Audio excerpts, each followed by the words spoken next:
All right. At long last, I'm here with Andrew and Ed of Pendelhaven. I keep wanting to add like Pendelhaven Games, Pendelhaven Publishing. Is there another word at the end of it, or you just go with Pendelhaven full stop? It's just Pendelhaven full stop because we have plans to be a all-encompassing entertainment company. So we didn't want to just limit ourselves to publishing or any kind of media. All right, absolutely.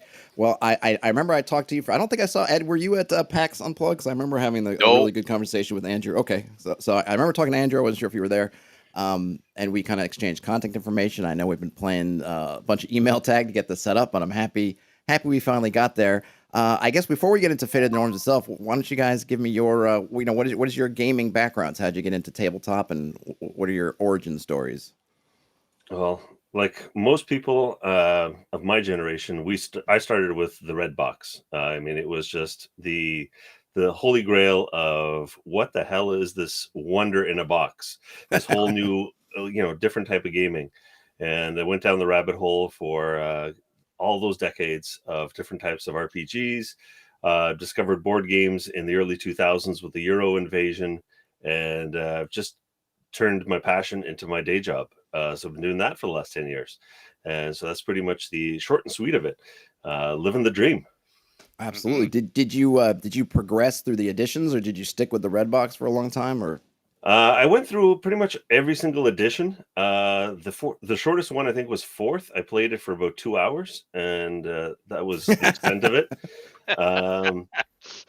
It was a really funny anecdote because I remember I bought the books at the store and there was a game spinning up at the store. So I'm like, oh, can I jump in? And they're like, yeah, we're all testing out this brand new edition. And I ended up making some half-orc barbarian or something. I can't even remember, so long ago.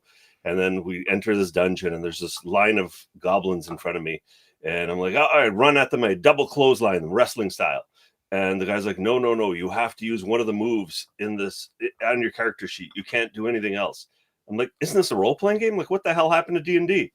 And the rest of the game just felt like an MMORPG where you had to hit buttons to trigger your powers. And I was just like, I'm done with this. Yeah, including kind of cooldown mechanisms. I mean, the designers swear that they had no influence from MMORPGs, but so many people, including myself, and obviously you, walked away from it thinking like, boy, this feels a lot like playing kind of World of Warcraft. It was But they swear that it had nothing. There was no, anything. It was purely a product of our imaginations.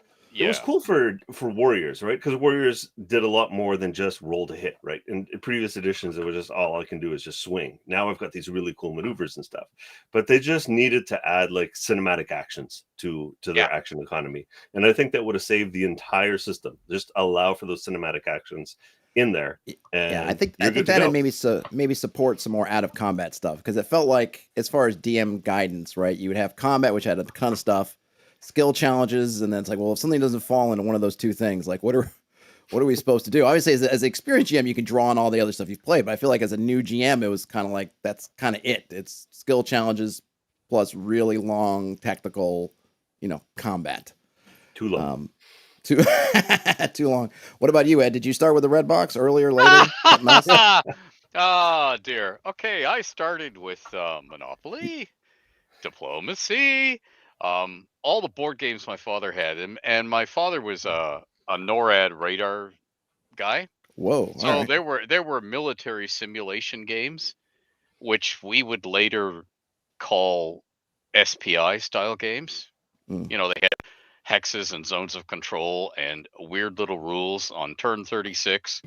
The Russian radar net will extend 16 hexes, that sort of thing, because they were military rotating chits on the board so that different things will become active. Yep, they were military simulations, and although that can be fascinating, replay Waterloo. What if the Prussians don't come, or this or that, that sort of stuff. It can be really fascinating to do the what ifs, but that was gaming. And Kriegspiel, which was officer training. The broken telephone. We know it from playing it in public school. But then along came Pirate and Traveler from Milton Bradley, which was a travel the world and collect cargoes, and then halfway when you reached your cargo point, turn into a pirate and try and wipe everybody else out. So it was the dawn of time. And yeah, I remember the 3 booklets coming out that later went into a white box. later became, the sort of wild, wacky D&D that we know. But I didn't start playing D&D until they added the player's handbook. Yeah. There was no box in the old days. There were just 3 booklets, 3 beige booklets, and if you were lucky, they had staples in them.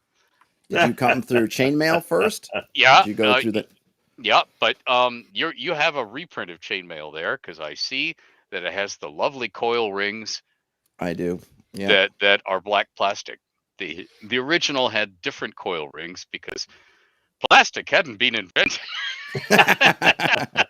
Dinosaur bones. Yeah. No, it was Bakelite. No, but no, they had wire coil ring. Anyway, yeah. No, I'm from beyond the dawn of time. Now, did you? How far in the editions did you get before you? Did you ever settle on one, or did you go through like a lot of us where you felt? I know, like, I don't know if Andrew's the same way, but there was coming up. I was a little bit too young, or I didn't get exposed to the Holmes edition, so the basic set, right? And talking to a lot of gamers of my generation, Andrew, you can chime in if this is the same for you. Is that when the advanced stuff came out, or when we saw it the first time, there was this jump of like, oh, we've been playing like the small child version, we got to go to advanced, and I felt like you just got on this treadmill of almost looking at it like operating systems, right? If you're on Windows 12 comes out, you just feel like it's a matter of time before you upgrade. And so I've ended up playing all the editions basically because for a long time that was what I thought. Oh, 3rd edition comes out, it must be better than improved on 2nd, 4th, it must be improved on 3rd, so on and so forth. Did you stay on that train along ways, or did you hit like I know some older gamers who kind of just like, I'm sticking with the white box, or I'm sticking with I drank the Kool-Aid in the 80s for sure, because the 80s, this was the trend, which was complicated equals better, right? More rules. Oh yeah, I'm an elite gamer, and I was still a young kid, so I was like, oh yeah, I've got thicker books, and so like, oh, I've got Rollmaster. Look at all these charts that we could roll on, and it must be better. And the pinnacle was of complexity that we laugh to this day was Dangerous Journeys with 36 attributes. A whole matrix of armor that you had to like grok and figure out how you did that. A starter character had something like 45 spells, and Lord forbid if you rolled up a full practitioner, you'd have like 5 times the number of spells. Oh my God. It was just like you needed a PhD. This was Gary's last creation. You needed a PhD to play this game. Everything was an acronym, a brand new acronym that he created. Nothing was reused from the industry, and that's I think when I said, okay, reasons. I'm done with the complexity, and I rolled myself back to the simplicity. That was pretty much. I think I actually have some of the Dangerous Journeys books that I haven't cracked open yet. I just was. I remember getting them at the time. Someone was selling them, I think, online or something, and I thought, I was kind of interested in it, just like, well, this is Gygax's kind of last thing he was kind of really creatively involved in. I want to check it out, but now I really want to check it out. Yeah, it's an exercise in masochism. I was spoiled the other way because I've never on staff at TSR or Wizards, but because they bought the realms early on, I was always playtesting for them. What they way later on, decades later, would start calling a friends and family playtest. You see, those days there was no internet. They were really pleased that my library had a teleprinter, because they could go to the university or they could go to General Mitchell Field and sit down at somebody's teleprinter and send me a real-time message. Otherwise, it was a long-distance phone call, and long distance was, oh my God, someone's dying. I got in serious trouble for a month, I think, one time when modems were first coming out, and I was on some bulletin board in like China for like way too long. And that bill came. Oh, that was a hard month for me. Yeah.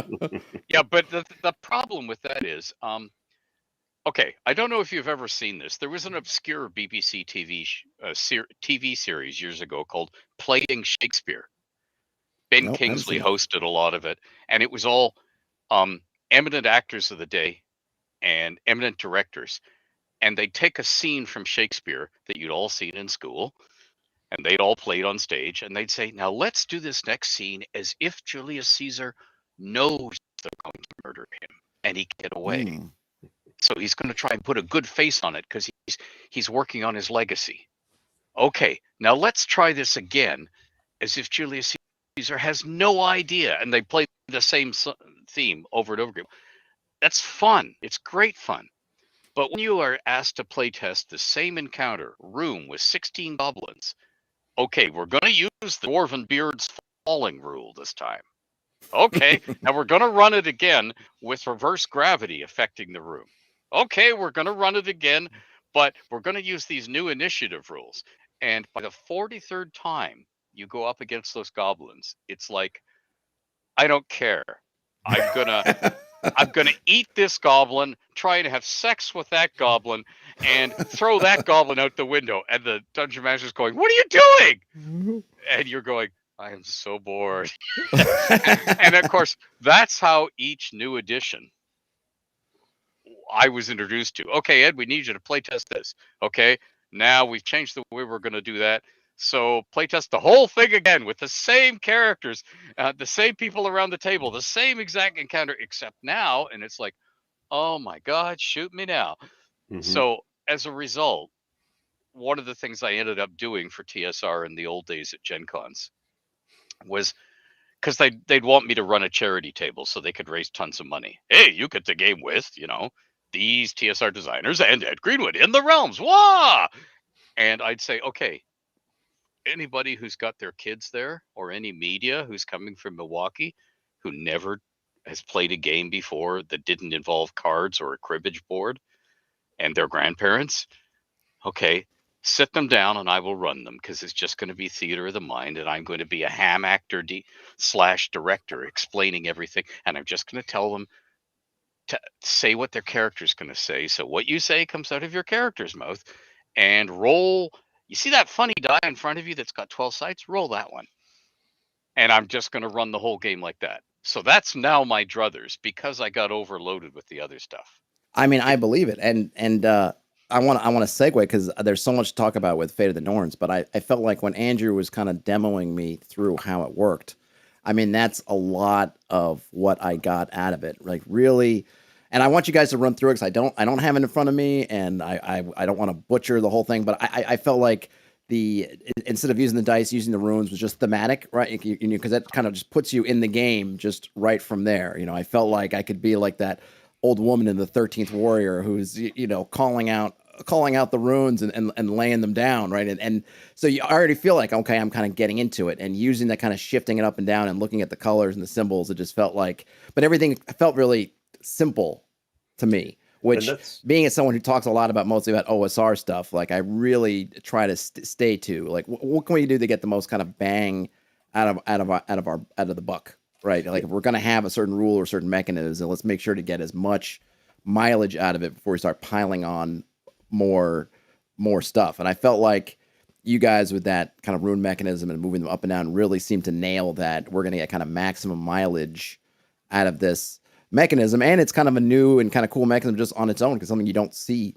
all the time. It's not like, okay, we're just going to roll another 20-sided die. It's like, no, you're going to have something completely different. Maximum mileage you don't roll includes dice. free shoulder Vikings don't ask for permission. So no, the history of the runes goes back to maybe around 2002. So Fate of the Norns, to give your listeners a little bit of the history, was started back in 92. This was a little passion project of mine, because our house rules binder was growing and growing while we're playing second ed D&D. And at one point, the house rules binder was bigger than the player's handbook. And we said, why the hell are we playing an RPG where the house rules are bigger than the RPG? So we decided to create our own RPG. And we were looking at basing it in mythology, because we were all kind of history buffs, mythology buffs. And we had the old classic legends and lore on the bookshelf. And we cracked that open and went through the deities and demigods, and went through and landed on Norse mythology. And it could have been easily any mythology. We loved them all. But, I think everyone at the table kind of gravitated towards Norse. And we started with a 2d10 system where it was percentile, but the 10s number meant something as well, and the 1s number meant something. So every time you rolled the percentile die, it gave you 3 results. That ran until about 2002, where we ended up having a life path system that I introduced using the runes. So when you were creating your character, you would grab a bag of Futhark runes and draw out the runes and generate your life path. But as I was drawing the runes, I was looking at them and going, like, there's got to be more here that we can draw in thematically, because dice they don't weave in to that theme of our game. And everything that we've done so far is really historically accurate, mythologically accurate. And at the same time, I was being introduced to board games. And this was during the Euro invasion of board games. And when the board games came across, this was something that blew my mind, because I never considered myself a board gamer, because I thought of, Battleship, Monopoly, those kinds of things. Sorry, like, I'm not a board gamer. But then I'm introduced to like Catan and Carcassonne, and I go down the rabbit hole, Small World and Ticket to Ride, and even further. And I start looking at the designer diaries of those board gamers, and I look at, everything coming out of Germany, and these guys are looking at board game design as half science, half art. And they've got awards that are going out in terms of how they're designing these board games. And they're looking at it from the player experience on the table first and foremost, rather than the mechanics. They're like, what do we want to see as a player dynamic around the table? So do we want to see player elimination? No, we don't want to see player elimination. We're going to get rid of that. Do we want to see a catch-up mechanic, so that there's always a close game, so there's never a runaway where, it's a foregone conclusion, the last hour of the game is just everyone just going through the motions? Okay, so let's work in maybe some catch-up mechanic, maybe a little slowdown mechanic for someone who's up ahead, those kinds of things. So they're not looking at the mechanics yet. They're looking at the dynamics at the table first and foremost, and the mechanics come second. And that's where I stepped away from everything we had in our Fate of the Norns game. And I said, what do I want to see at my RPG table? What is the dynamic that I want to see? Because my time is limited. My kids were being born around that time, 2006 to 2007, 2008. And I was saying, I've got limited time to play. I want to squeeze out the most fun at the table. And when it's my turn, I want something fun to happen. I want it to be about interesting decisions rather than, did the dice let me do it? So, and I want to have full engagement. I don't want to do math for the sake of doing math. I don't want to be looking at lookup tables that are taking me out of the narrative, out of the action. So this is where I looked at the runes, and there was nothing quite like it. So it took something like 4 years of like design. Then I hit a brick wall. Then design, hit another brick wall, until like 2006. When you look at the mechanics, it's the meta tags, when combining the runes together to change the way your powers work. That basically everything started falling into place at that point. And so I definitely thought that was really cool when you were demoing it. And one of the things that I wanted to fix from those principles was, in 30 years or 40 years of tabletop role playing, every time I sit down around a table of players, no one has the same threshold for game mechanics, math, and crunch, right?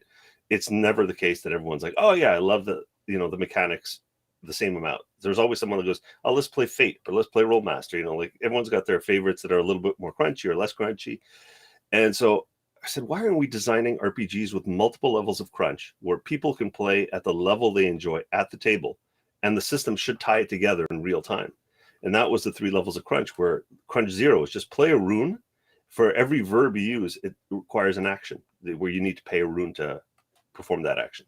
And then the next level of crunch is, well, all the symbols on your runes are actually tied to your special abilities, powers, and spells. So you can take it to that next level, where you're already playing the game at crunch 0. Crunch 1, now you're triggering your powers and abilities.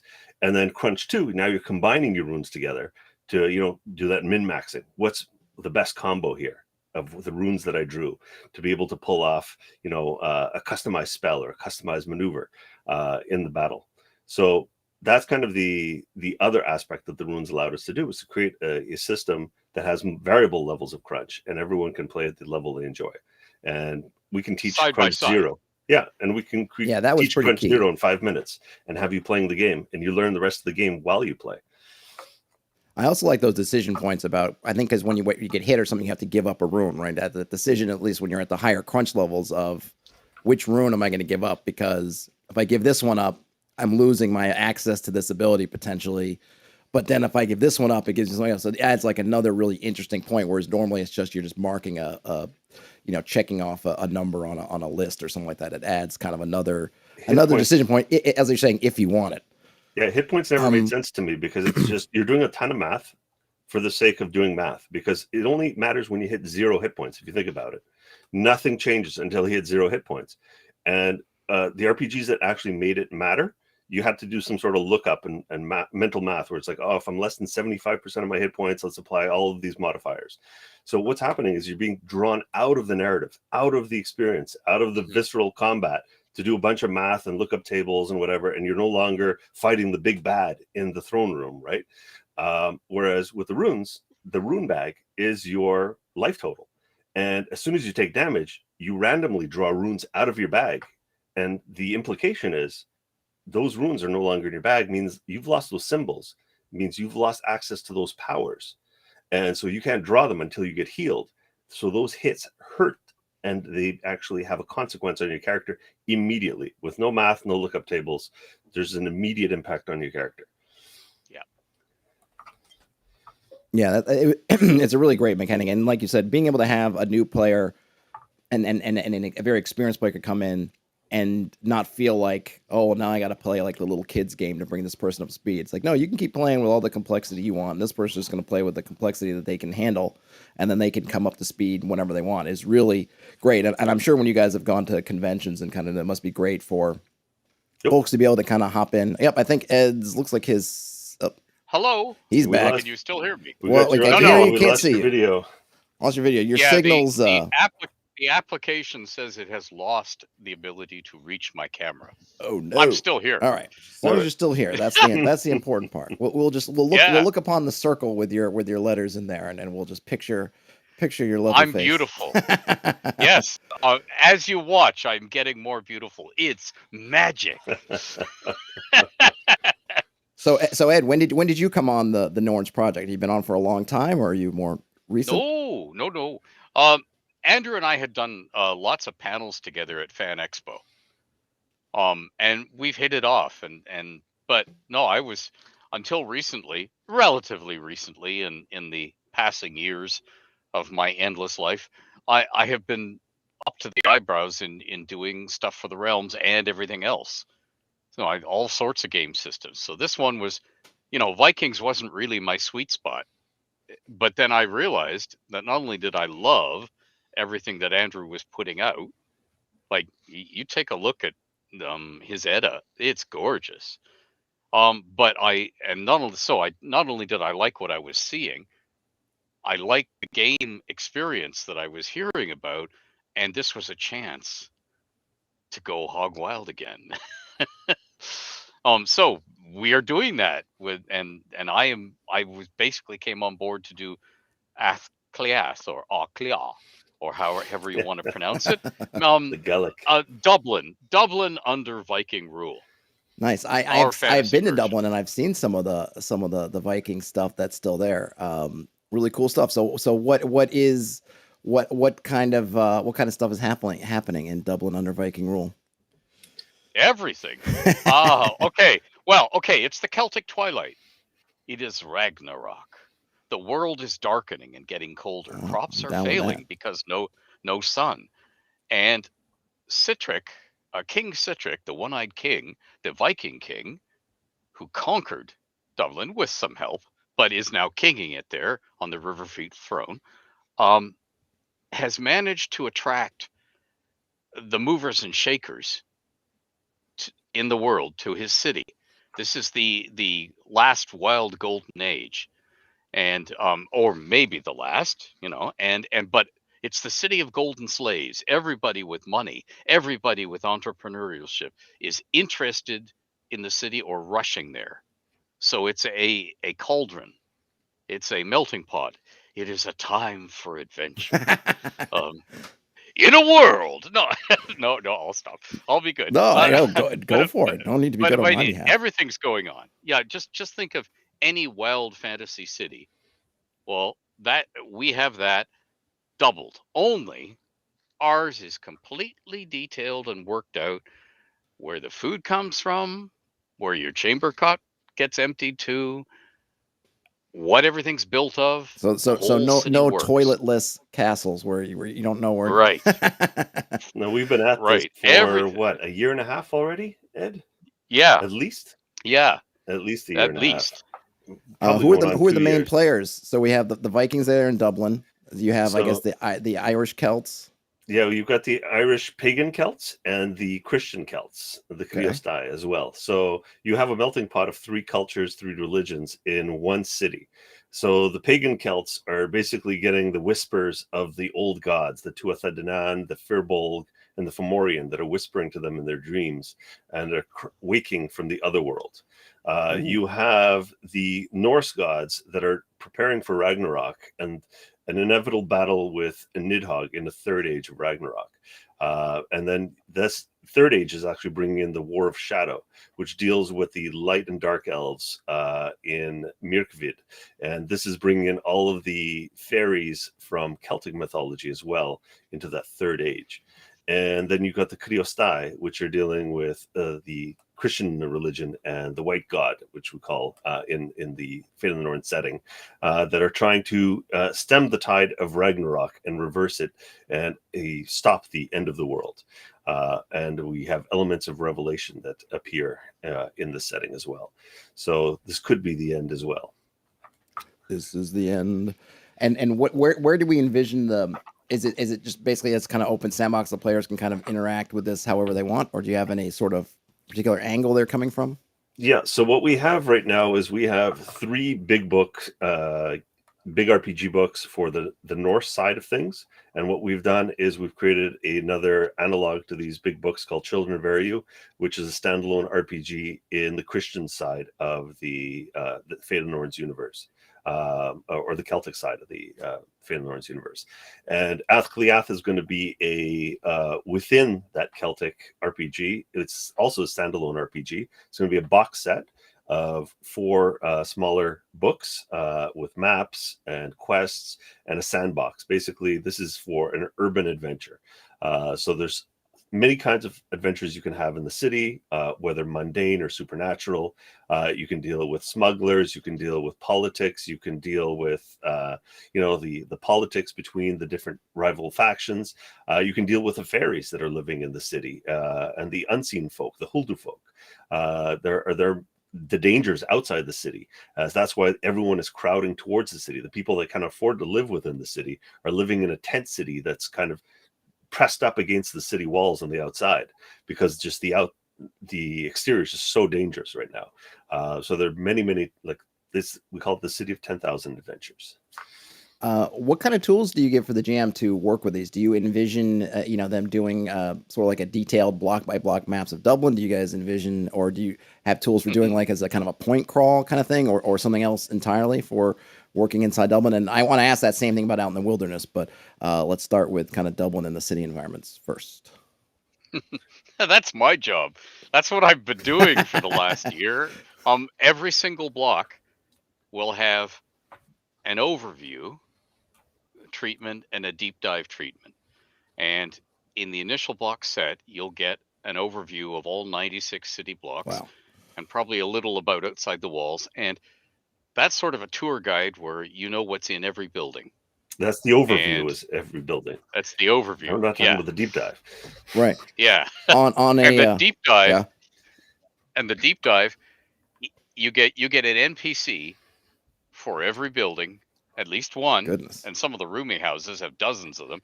They all have a dirty secret, a proclivity, and a characteristic. If you're in a shop, you get price lists. If you're in an eatery or a tavern, you get a menu with prices. The work is done for you, so you can play games. Many of the buildings will be illustrated.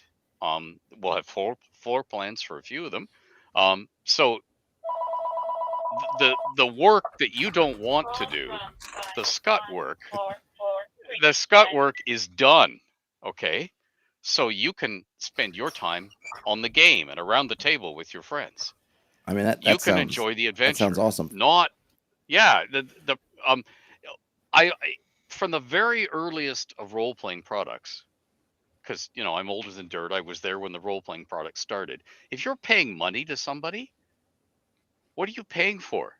And what you're really paying for is either gonzo ideas for a glorious adventure, or the scut work. that you don't have time for in your busy life. So we are doing the scout work for you. The city is all there.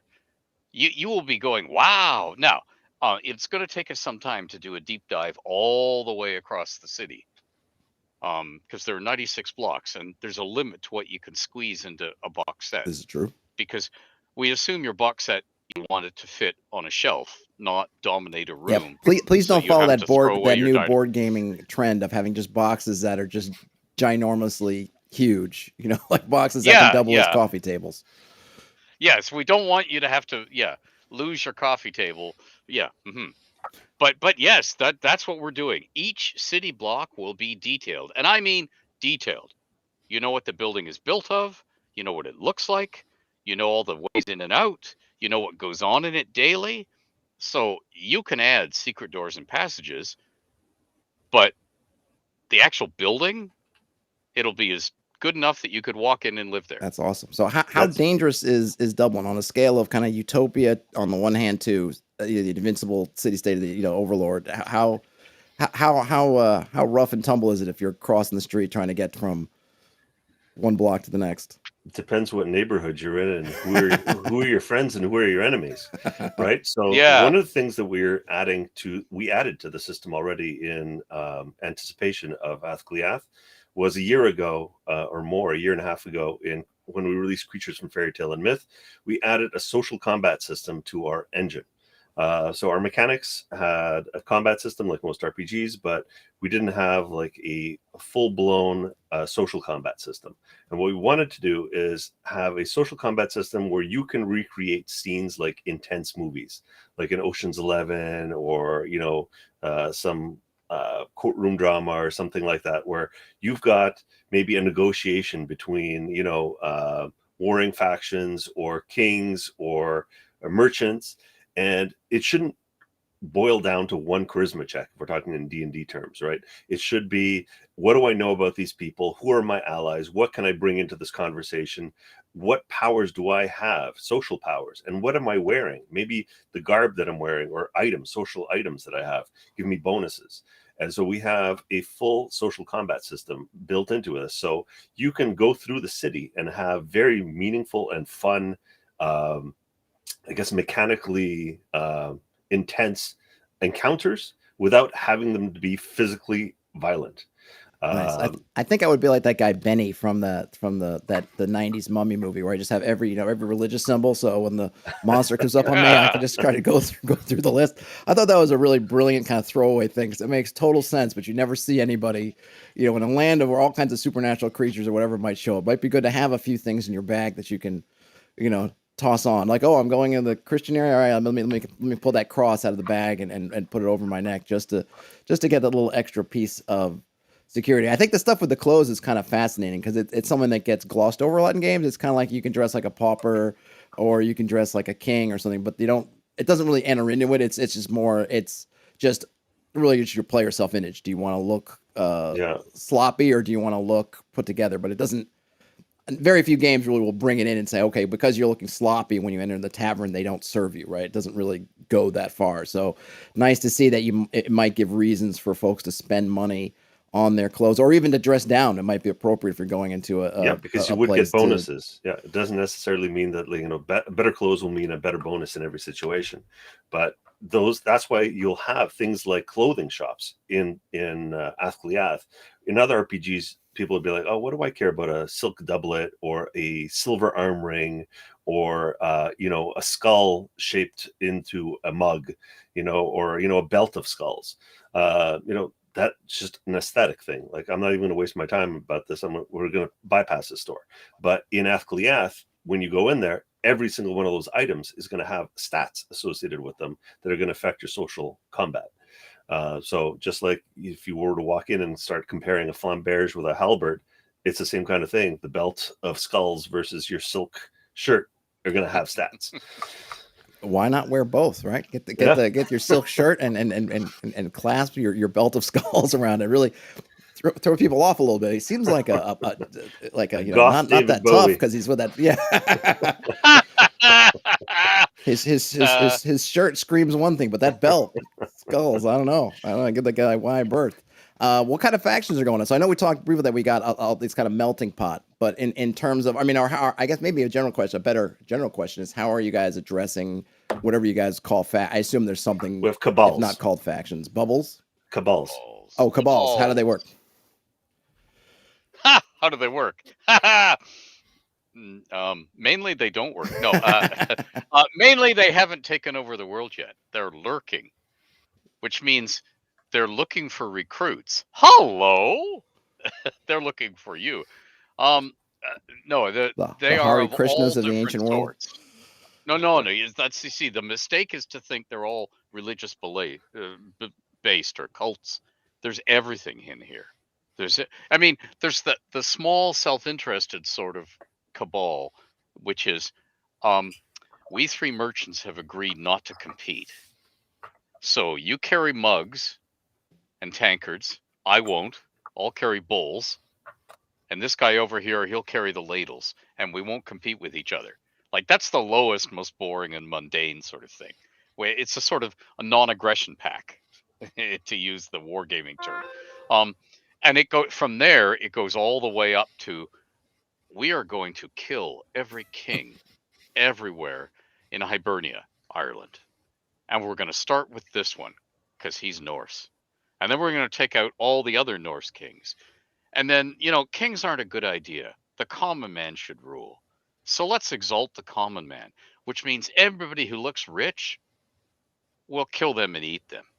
Because if we eat them, there will be no more. And if we eat their children, they had me until the eating part. I was ready to sign on. Then the Red Revolution. You see, there's the problem. You get everything from the small and self-interested to the big, and you don't know what you're getting until you're part of it, because it's going to morph depending on what the people who are involved.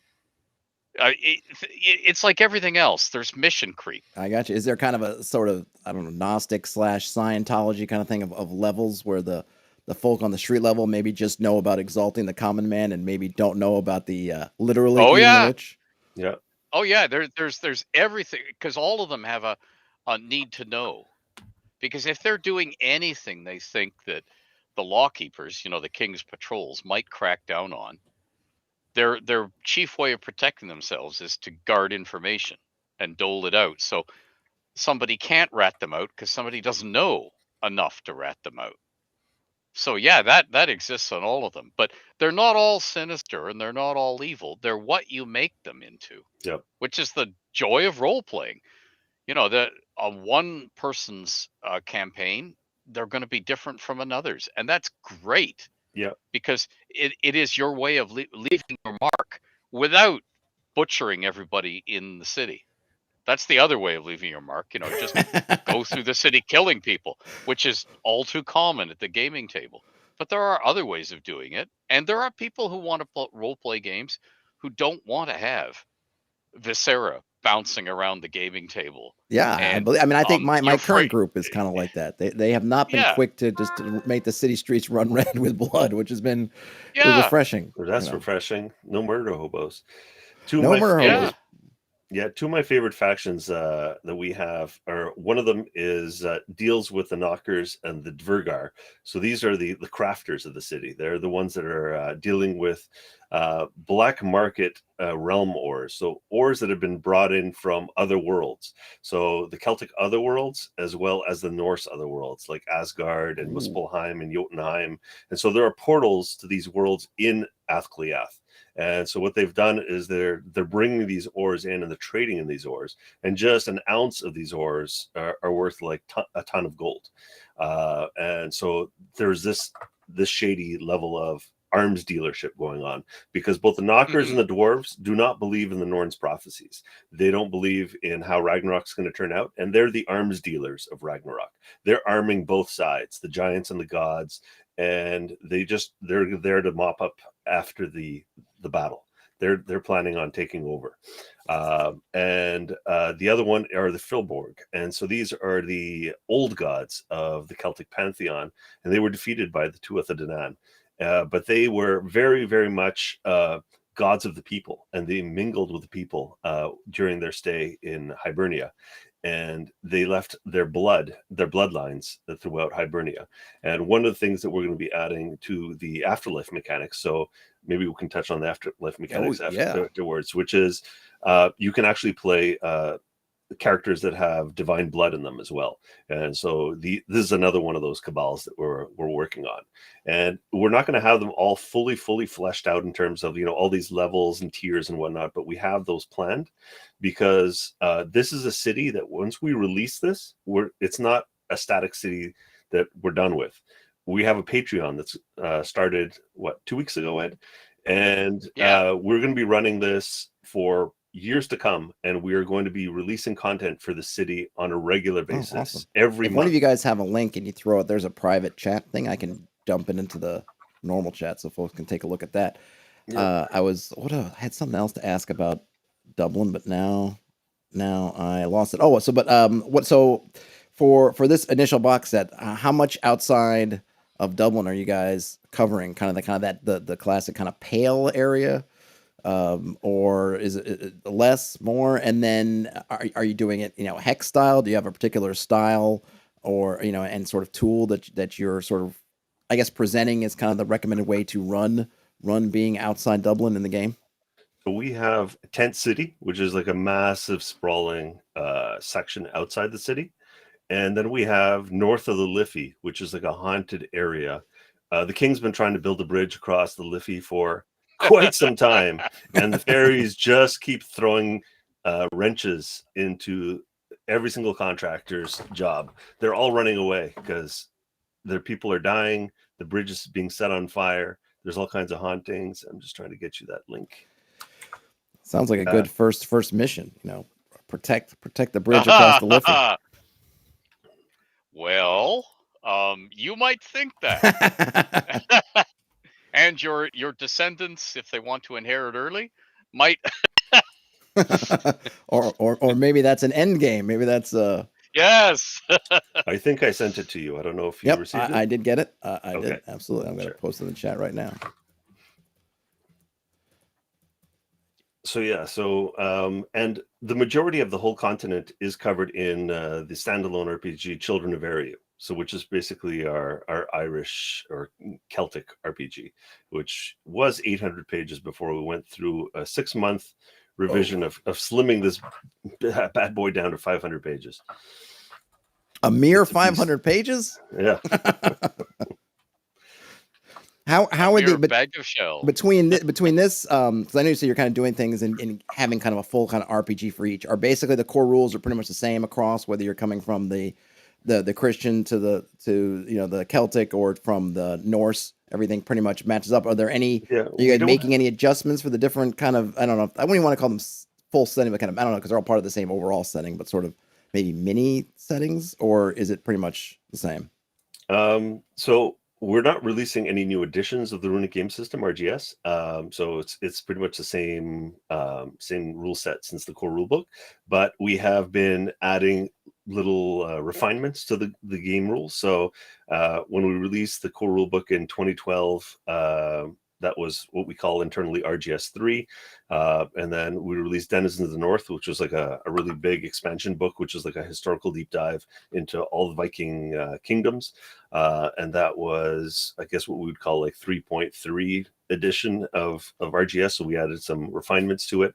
Then we released Lords of the Ash, which is another big book expansion. And that was the mythological deep dive. And that, I think we kind of like would call it internally like a 3.6 version of the rules, where we kind of added some more refinements. And then with Creatures from Fairy Tale and Myth, we added social combat. So we just called it internally version 4, but it's fully compatible with version 3. So like the outside player, it's like the rules are just slightly evolving with every book, but everything is compatible. You can take a character from the core rule book without knowing any of the other books, sit down at a table and play with someone that's playing out of the latest book and play at the table together. Cool. So what is the like in the different settings, do you guys recommend, like how do you run your sort of wilderness stuff? Do you recommend kind of just sort of redlining from place to place? Do you have kind of a hex sort of a travel mechanic, or what do you use? So you're talking about the world map? Yeah, just when you're moving around, like say I'm going from, I don't know, like I'm traveling across Ireland or I'm going across from Scandinavia, right? Are you doing something like you might do in the kind of the classic, okay, we're gonna have our 5-6 mile hexes and have some kind of random monster? Are we doing more kind of a point crawl where we're just kind of maybe something like the One Ring where we're more interested in destinations and maybe there's just kind of events that happen along the way? Or are we just gonna do like we're gonna do a star wipe and you're just gonna show up X amount of weeks later in your destination? You have all three options. So for us, the game is not based on experience points. It's based on completion of story. So it really comes down to, do you want to have random encounters that contribute to the story? Do you have a story element that happens along the journey that needs to happen? Or there's nothing that of note that's going to happen throughout the journey, and you can kind of fade to black and go, you had a couple of bandits that tried to assail you and you guys bested them easily, and there was a kraken that attacked your ship, but you managed to send it back into the depths and you've arrived. So you give flavor in terms of what's going on in the world without having to, okay, we need to have these two encounters along the way. Nice. That aren't contributing to the story. So it's basically whichever style you want to run, whatever you kind of feel like is important for the story you want to do. Exactly. Yeah. We're not telling you how to run your table. We give you the toolkit on how you want to run it, and we give you the aids to make it happen. Awesome. Any new favorite monsters that are coming out with this with the Dublin book? Anything? Oh man. So there's a whole bestiary that we ended up releasing. So Ed came on board actually before Athcliath on a project called Creatures from Fairy Tale and Myth, where we took, I think, 36 creatures from fairy tales that I found that were extremely underrated, but super, super cool, or misinterpreted in our pop culture fantasy setting, such as the kobold, which, like, the D&D kobold is garbage compared to the mythology kobold. The mythology. So tell me about the mythology kobold. Because I know it comes from, I mean, I just know like the word origin, obviously from like cobalt, like the color or whatnot, but what is, I don't think I know, what is the they're from Germanic myth. So this is from fairy tales dating back to probably the 14th century, 15th century. And these creatures would be underground spirits that would be benevolent to those that were kind to the land, but those that exploited the land and harmed the land, they could be very, very capricious and resentful towards. So they have the ability to mind control. They have the ability to create illusions. They have the ability to turn invisible. And they have ability to create audible illusions as well. So these things are extremely difficult to deal with, especially in their element, because they've got a lot of magic at their disposal. And so, you throw, and we have Creatures from Fairy Tale and Myth 5th ed edition as well. So what we did was created this book in 3 trims. So when we brought Ed on board for the first book, it was a storybook edition. So what we did was we took these 3 dozen creatures and we broke them down into everything we know about them from existing literature. And then I hired a bunch of authors, including Ed, to write brand new fairy tales about these creatures based on everything we already know. So some of these creatures hadn't had a fairy tale written about them in like 100 or 200 years. So it was really interesting to have a brand new fairy tale about them. And some of them, they were really interesting that it was actually told from the perspective of the creature. Rather than the perspective of the monster. And I remember reading Grendel back in the day, which kind of blew my mind. Yes. Yeah. Grendel's had a little accident, so may you all. And then we took that book and we translated it to a monster manual FAR system, because in our core rule book, we give you all the toolkits to create monsters. So we give you all the templates and everything of all the monsters and all of their abilities. And then you can create them, because we don't want a stat block that your players will memorize and go, oh, I know exactly what this does. So we give you the toolkit to create your monsters on the fly. It usually takes a couple of minutes and you're done. Your monster's customized for your adventure. But some people are like, you know what? I work 9 to 5. I have 0 prep time. My players are there at 5:01 banging on my door. Let's start playing. And give me a monster manual that I can just flip open and I have my monsters. And so we created... So we stripped out the fairy tale, but we left the lore section, and then we added stat blocks where the fairy tale was. And then the last trim, we ported the stat blocks to 5th ed D&D, and so we have 3 versions of this book. So anyone who plays fifth can also pick it up and play. Was it hard to convert from yours? Did you just convert from the same basis to both, or did you convert from your system to fifth ed, or how did you handle it? From ours to fifth, yeah. Was it hard? Yeah, because there were a lot of things that fifth does not have that ours had, including social combat. So this is where we introduced social combat. So in the 5th edition book, we actually introduce new rules for fifth ed for social combat. So that's in the book as well. So if you wanted to bolt on social combat into D&D, you can pick up the book and have that rule set. And we also added a new class called the Blacksmith, which has 6 specializations, 1 for each ability score. So you don't have any kind of like dump stat or like it has to be this ability score. You can play a blacksmith from any ability score, and they all tie to different schools of crafting.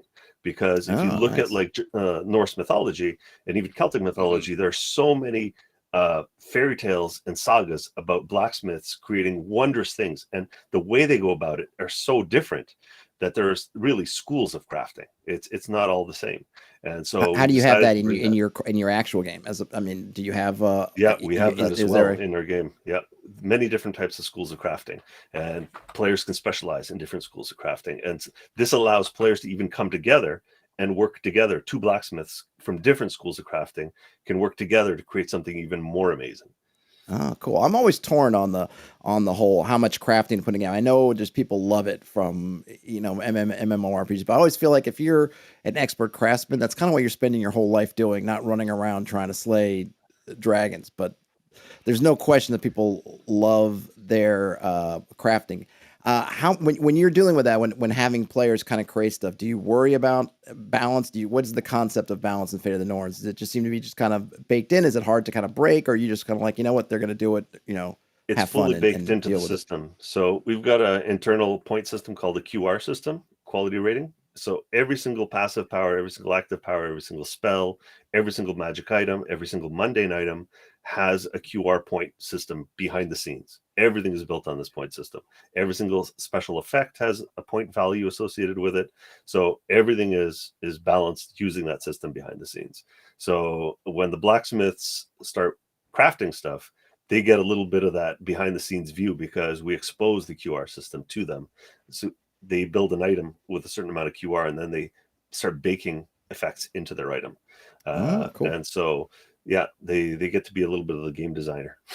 Did the GMs get to see more of that, so that when they're creating their own things and need to maybe assign their own kind of QR values, that there's kind of guidance on how to?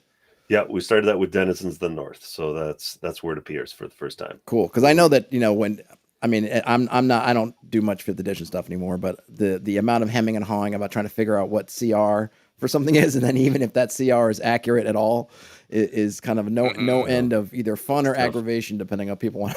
And a lot of times it's just like kind of hold up your wet finger to the wind and go like, "Is this right?" Yeah. Absolutely. I don't know. Is what else besides Dublin? When is Dublin coming out, or how far along is that? A ways. We're aiming for summer. That's kind of our goal. So we ran the Kickstarter in November. We already put in 1.5 years of work on it already. So a ton of the manuscript's already done. We launched the Patreon in January. So anyone jumping onto the Patreon now is actually going to see us putting it all together, because that's what we're going to be sharing with patrons as the city blocks are coming together, as the rumors are in the city are coming together, the menus, the shopping items, the rules, the new archetypes. So we're introducing historic archetypes. Most of our RPG deals with mythic archetypes. You get to play the heroes from the Viking sagas. So Egil, Njal, they're usually kind of over the top kind of characters that, the strength of twice 4 men, which is my favorite quote out of one of the sagas, because I guess they can't count past 4. I don't know. Well, how many fingers? Hold up some fingers. And you've lost a couple, maybe one from frostbite. Yeah, I've lost a couple, one right? from an axe. So, 4's is good. Yeah, and so we're going to have historical archetypes, because there's been a lot of requests as well over the years of players going, we really want to run a low fantasy game as well.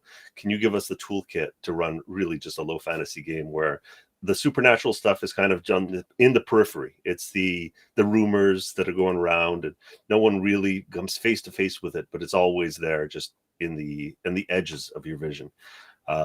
So And you could definitely run a game set in Athcliath in which the only supernatural is rumors in taverns and gossip about the Fae.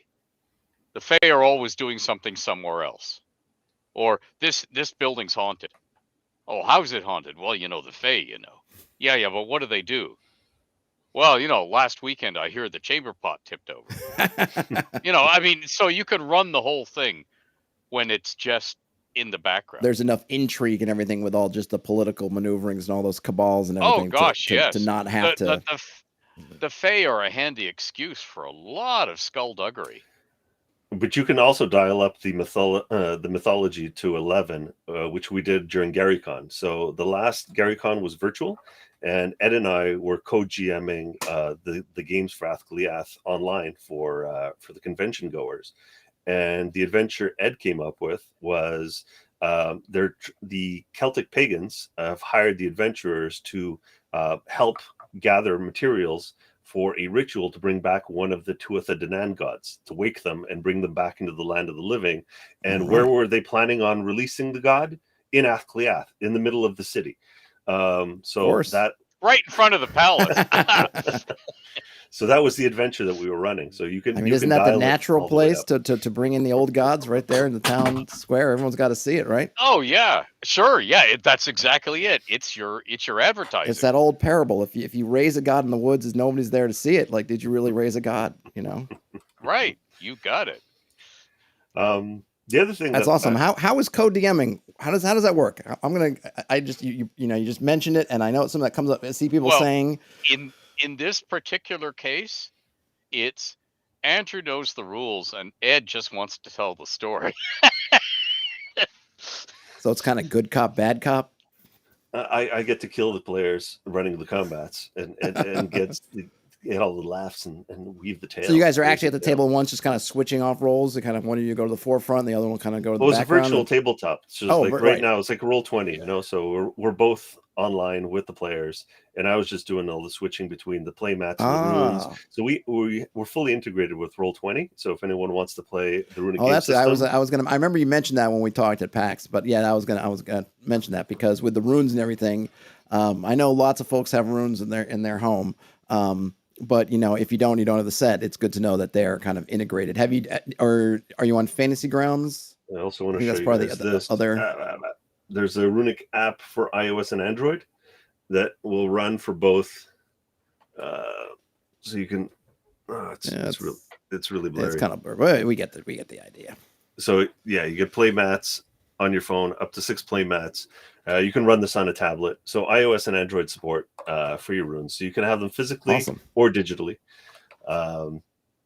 Having seen them in physically, I would definitely say if I had a chance, get them physically because they're nice. And I feel like you mentioned at the beginning, but that I really like a lot of board games too. And I've been thinking for a while now that RPGs should take some lessons kind of from board games. I mean, in the pandemic times, it's kind of silly because so many things are virtual now, but that the kind of elements that board games do really well, which is try to have like a very thematic kind of table presence and making things very tactile. And a lot of times with RPGs, we kind of forget about that. I mean, when I was playing, the last time I was playing on in-person D&D, the most tactile thing we had was maybe our one miniature. And other than that, it was just kind of a Chessex, one of those Chessex, white erase boards where we might draw some squiggly lines and place it down. But having things like physical runes and even just doing the kind of learning bit of recognizing which runes are and which runes go with which of your powers. And just kind of how it looks. And if I was at a gaming store and someone was playing, I don't know, a D&D 5th edition, and then I saw someone playing with the kind of runes, I think I would, in playing Fate of the Norns, I definitely think I would be more drawn to Fate of the Norns just because of not only having it as something different, but the way it's integrated in kind of everything that you do in the game is kind of a powerful tool. And that's something that board games have really latched onto. And I feel like role-playing games, not so much. I almost feel like it's going the other way. I mean, so much stuff is just now all about the digital tools, but I feel like there's something, and hopefully when the pandemic's over and people decide like we just want to play in person now, more designers things will kind of embrace kind of how can we make this we want to infect you in person. Indeed. No, but I get your point though, because in the early days of conventions, going to a booth and seeing war games terrain set up and painted, and the designers standing there and they've worked on everything and made these beautiful minis, and you'd be going, oh, how can I get that? Yeah. And then the guy would look up and say, just write your name and drop it in that little ballot box over there and on Sunday when the convention wraps up, we don't want to ship this stuff home. So somebody's going to win, and you'd be going, and thinking, gosh, if I win it, how can I get it home unbroken? I mean, we need some of that stuff back. That was gorgeous. And I agree with you. The number of board games that are tactical and the board itself is gorgeous and right in front of you, and you can look down like a god above the planet, look down on the terrain and saying, so I have to control that. Oh, I can see why. That's the height right by the bridge, and it's the only way across the river. Oh yeah. That sort of stuff, the pause for reflection. Yep. That doesn't have to slow the game down because it's always visually in front of your eyes. That's gorgeous. Yeah, I think something we don't even get in enough even in the abstract way, like like those character sheets that you guys have where you're moving the runes and it shows kind of the relationship between different things. It makes me think of those board games where it's an abstract view of kind of in an engine builder kind of game, let's say. An abstract view of your engine, but you can see all the relationships on your board. So when you're moving things around, you can see like, okay, there you go. Right. Like you can see that physically, okay, where are things, where are they moving them? Even though we may not be, even though we might not be looking at it in an abstract way, or we are looking in an abstract way, you can still see those relationships in a very visual sense that will help people who may not be able to grok it as much when you're trying to do, like you guys talking about, like all the math in your head, trying to figure out where you can say like, oh, this blue bit comes over here and then it's going to turn into this, which is going to give me that. It's like, oh, okay, I can see how these things all work together, as opposed to when you're just trying to figure it out like a feat chain in your head or something. It's like, no, I can see it. The playmat allowed us to relegate the pencil and paper to quest notes and loot. That playmat that I just showed you and the runes basically take care of the entire status of your character. You don't need a pencil and paper for any of that. So your life total, your conditions, your actions, everything is managed on that playmat visually. And that was one of the things that really came back to me and just like highlighted when I had to test play IV, and I had to test play with people that never played D&D or even a role-playing game, because when I test play with every demographic, and I had to teach 5e to some players, and I'd be like, okay, you get a bonus action, you get a free action, you get a full round action, partial action, you go through those nebulous actions, and then on their turn they're like, okay, I cast this spell, can I do anything else? I don't understand how many actions I've got. Like, what else can I do? Can I move? Can I attack someone then? Can I, if you cast a cantrip, can you cast a spell afterwards? Like, there's all these like weird little nuances as well in terms of these nebulous actions as well. Whereas a lot of edge cases Ragnarok, it was like, okay, you draw 3 runes, you've got 3 physical pieces of wood or metal in front of you. Those are your 3 actions. Whenever you take an action, move it from this zone on the playmat to this zone. It means it's been used. You've got 2 more actions now. Use them. And so it becomes so much easier to even teach. And if someone asks how many hit points they have left, just tell them feel their rune bag. Does it feel light? Yes. Well, then you're not doing that well. If it's heavy, you're good. You want your rune bag to be as heavy as possible. Well, listen, I know we're past the bottom of the hour, and I want to be cognizant of everyone's time. I just really appreciate you guys coming on. It was a really awesome conversation. Hopefully it won't be the last one. I'm just glad that we got it worked out, because I know it was a bit of a chore, but hopefully the next time. Hopefully next time I won't go dark on you. Ed just wanted to take his shirt off. Yeah, well, yes, I'm sitting here covered in sequins. I mean, it's all in the digital, virtual thing. I imagine there's got to be those moments where someone's doing a job interview or something, and they're from the the waist up, they're all in their shirt, and they accidentally get up while they're still in cam, and they're still in their underwear or their pajama pants. Yeah. It's the age in which we are now living. Any last thing you guys want to mention? I don't know if you have anything else you want to show off. If you got more links, I could throw them in the chat and then get them up in the show description. Anything? Oh, check out our Patreon. That's up there right now. I'm working on stuff as we speak. Yep. And for those of you that want to be late backers, we're going to be working with either Pledge Manager, or Backer Kid, or one of those. And we've worked with Pledge Manager in the past, so I think it might be Pledge Manager again. It'll probably be sometime in early February, not this month. It's kind of busy, but we're going to open the doors for late backers as well. So if anyone wants to jump on the Kickstarter that ended in November, jump on in February. So that's absolutely, yeah, and let me know. I'll spread the word. I think we follow each other on Twitter, but I don't know what's the best place if people want to have questions or anything to ask you? How should they? Is Twitter the best place, or do you have a Facebook? We have Facebook, Fate of the Norns. We got Twitter, which is Fate of the Norns R for Ragnarok. We have Instagram, Fate of the Norns. Pretty much any social media thing, just type in Fate of the Norns, and we're on there.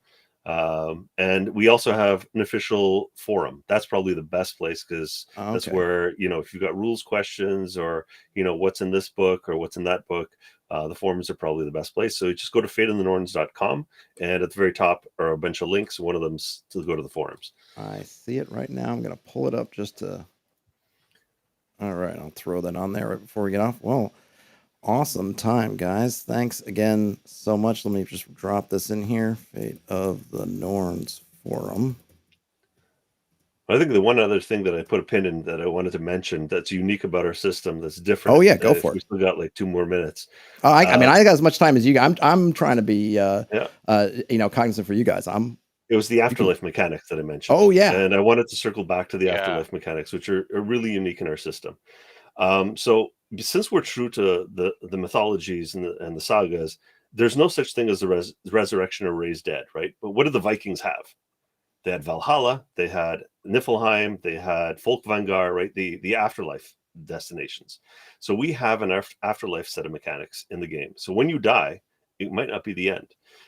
So the way it works is every single player has a player level and a character level. So when you're playing your character is leveling up, but you also have a player level, and you start at player level 0. Now, when your character dies, what's going to happen is you're going to sit quietly at the table while everyone else is going to fill, their drinking horn with whatever they're drinking, and they're going to toast your character as they're sending them off, and they're going to recount your character's epic deeds. So they're going to go, remember when Bjorn, jumped off the roof of the mead hall onto the polar bear's back and ran it through the army of Draugr that let the orphans run out of the burning village and save the village, and so for every epic deed, you get to draw a rune out of your rune bag and put it on the table. And so it's going around the table, and everyone's recounting your character's epic deeds, and you get to draw a rune. And the Norn, obviously, the GM gets to make a call if it's legitimately epic or not. Okay, so if you were the one who burned down the village, you may not be able to draw the rune for that. Exactly, yeah.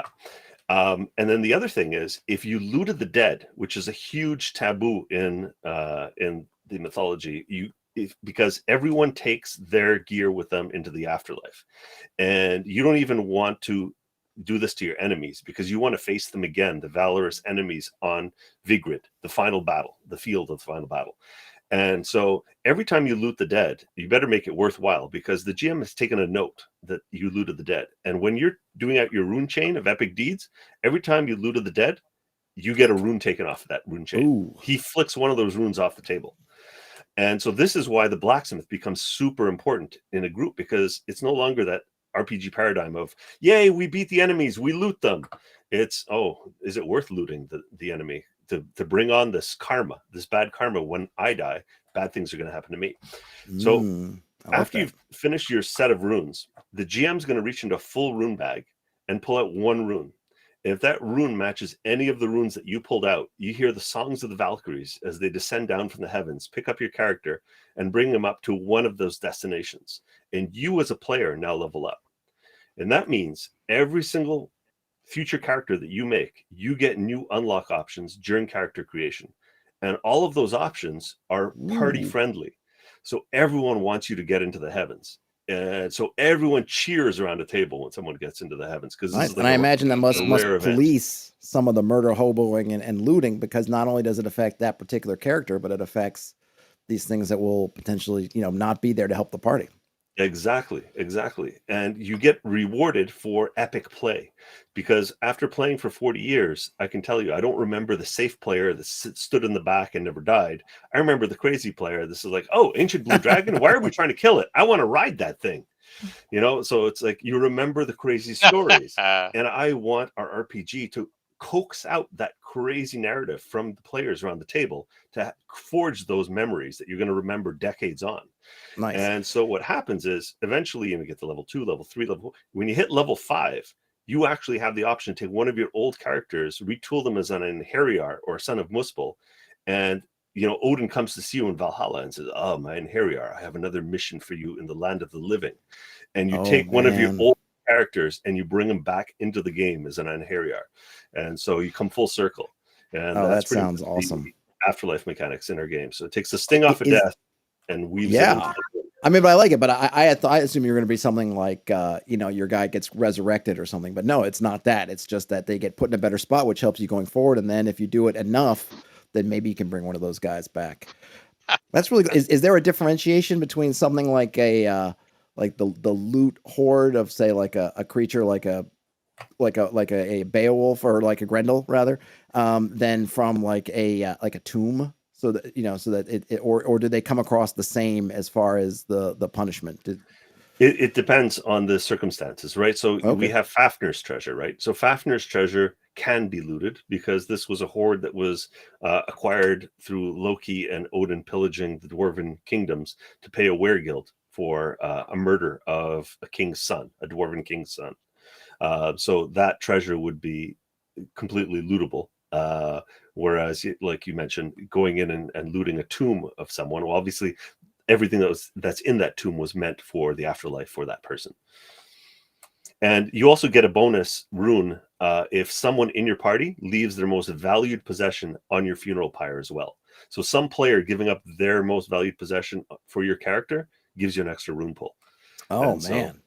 Yeah, I like those decisions. It also means you got to get that body out of there. You can't just leave him to rot in the bottom of the dungeon. You want to get him out to give them a proper funeral. Oh, well, I'm glad you reminded me of that, because that sounds really, really cool. Are there different kind of traditions when you're moving in between, say, from this is the more like the Norse version? Is there a Celtic one and is there a Christian one? Do they have some differences in kind of how they work? So, the Christian one hasn't made it into publication yet, so we have the manuscripts for it. That's coming up in a future book. The Celtic ones are in Children of Veru, and we're going to have even more material in the subsequent book, which is the Green Man's Crown, which is another big book RPG in the Celtic kingdoms. So the Children of Veru was mostly like Ireland centric, and the Green Man's Crown is going to cover the other Celtic kingdoms. So we're talking Alba, which is Scotland, the Isle of Man, which is the Kingdom of Manx, Wales, Cornwall, and Brittany. And so that's another monster of a book. Oh man, that's going to be awesome. Well, I'm glad you brought that up, because I would have been kicking myself about 5 minutes after we'd gotten off, saying, "Oh, I forgot to get back to the afterlife." What was it? Just before, I just want to ask, like, what was there? Was it just reading through the mythology that brought this idea to you? Like, what was the genesis of this kind of system? Well, we wanted to make sure that like death was not going to just be painful, because we're staying true to the myths, right? And we're like, okay, there's no raised dead. Like as soon as we bring raised dead or resurrection or whatever, we'll bring other mythologies into Norse myth. Like resurrection and raising the dead come from other mythologies. And so we're already like doing a disservice to what we were trying to portray in our original books, the original setting. And then we said, okay, without that, what happens? Okay, if we just let people die, it's kind of a very dangerous and unfulfilling life. And if we just leave it to flavor, okay, so you died heroically, and then we have the Norn talk about it and go, yeah, you went up to Valhalla and everyone talks about you and you're renowned, and it's just flavor, but there's no mechanics to back it up, then, well, it's not going to satisfy all players. It'll satisfy the narrative players that really care about the story, but the players that care about mechanics and bonuses and getting something out of the epic deeds and the character's life are going to feel shortchanged. And so that's why we want to really push it and go like, how do we intertwine this into the soul of the game, the mechanics, the heart of the game, as something that is inexorably just at the center of your experience of being an adventurer in the Fate of the Norns universe. Yeah, well, I mean, just hearing about it sounds awesome. And I think, as Brian Smith said in the chat, best funeral mechanics I've ever heard. Yeah, absolutely. I don't think I've seen very many other funeral mechanics other than just what kind of fluff you want to bring to your game because it's your game. I think the kind of stuff you guys have added in to really give it extra impetus and kind of mechanical value without making it overly, burdensome seems to be really, really great. Yeah, I don't have anything else to say. I'm kind of speechless on that. I really appreciate that mechanic. It kind of, I guess it just speaks to me, I think, in making characters, because I think one of the things you always worry about, in OSR play that I do a lot of, most of my games are kind of BX based, right? One of the things is trying to get people to appreciate is kind of the cheapness of life, right? Mm-hmm. Oh, your characters are going to die. And having something like this, which can say like, no, if your character does things and acts a certain way, even though their life might be short, it still has value, right? We're not just tossing them onto into the trash heap of history, but that it can have this kind of ongoing effect, which means even your missteps, if you're doing kind of the things that you're encouraged to do, can be valuable. Like none of your characters are just kind of thrown away, right? They all have Oh, that makes offer. such a difference. I mean, the downer in the old joke used to be, the comedian doing an impersonation of Dick Cheney. We're all gonna die. That phrase was just a downer. But if you turn it the other way and do the Gandalf thing, but what matters is what you do with the time that is given, and you go, oh, all right then. Right, it does, and it kind of reinforces in a real way the kind of heroic kind of things. Like, sure, if you want to live as a scoundrel, go for it, but you're gonna die the death of a scoundrel, right? If you can live the life of a hero, then you're gonna get to have that kind of hero's potential in the afterworld, and now it actually means something as opposed to just something we want to tell our players. It's more than just something to try to stop them from murder hoping. It's like, no, here's something serious, or potentially. So you still get to do what you want, but you're going to be rewarded for maybe taking the less easy path if that's what you choose to do.